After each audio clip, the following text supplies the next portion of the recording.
ఒక కోతి రెండు పిల్లులు. అనగనగా రెండు పిల్లులుండేవి.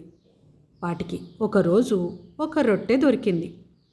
నాదంటే నాదని, నాకు ముందు దొరికిందని రెండు పిల్లులు పోట్లాడుతున్నాయి. పిల్లుల కొట్లాటను చెట్టుపైనున్న ఒక కోతి చూస్తుంది. ఎంతసేపటికి పిల్లుల కోట్లాట తగ్గలేదు. ఈ సమస్యకు పరిష్కారము వాటికి తోచలేదు. అప్పుడు మెల్లగా కోతి చెట్టుపై నుండి కిందికి దిగి పిల్లుల వద్దకు వచ్చింది. ఎందుకు కోట్లాడుతున్నారు అని అడిగింది. అప్పుడు పిల్లులు రొట్టె గురించి చెప్పాయి. ఇంత చిన్న విషయానికి ఇంత గొడవ పడుతున్నారా?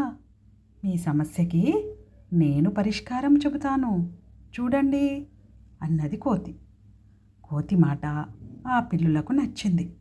వెంటనే ఆ మాట విన్న పిల్లులు సరేనన్నాయి. మొత్తానికి కోతి వాటిని విడదీసి, ఇంతోటి దానికి ఎందుకు దెబ్బలాడుతున్నారు? మీ సమస్యకి ఒకటే పరిష్కారం.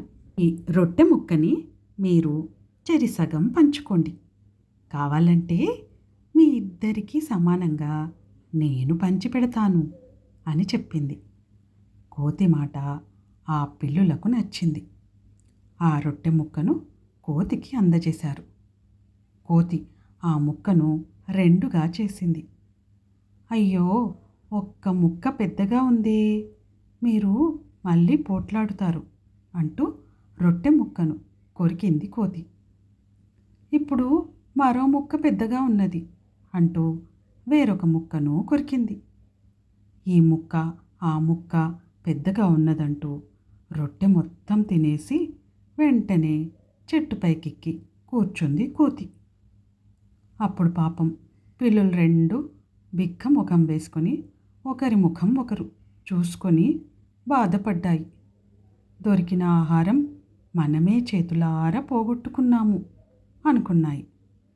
నిరాశగా వాటి దారినవి వెళ్ళిపోయాయి.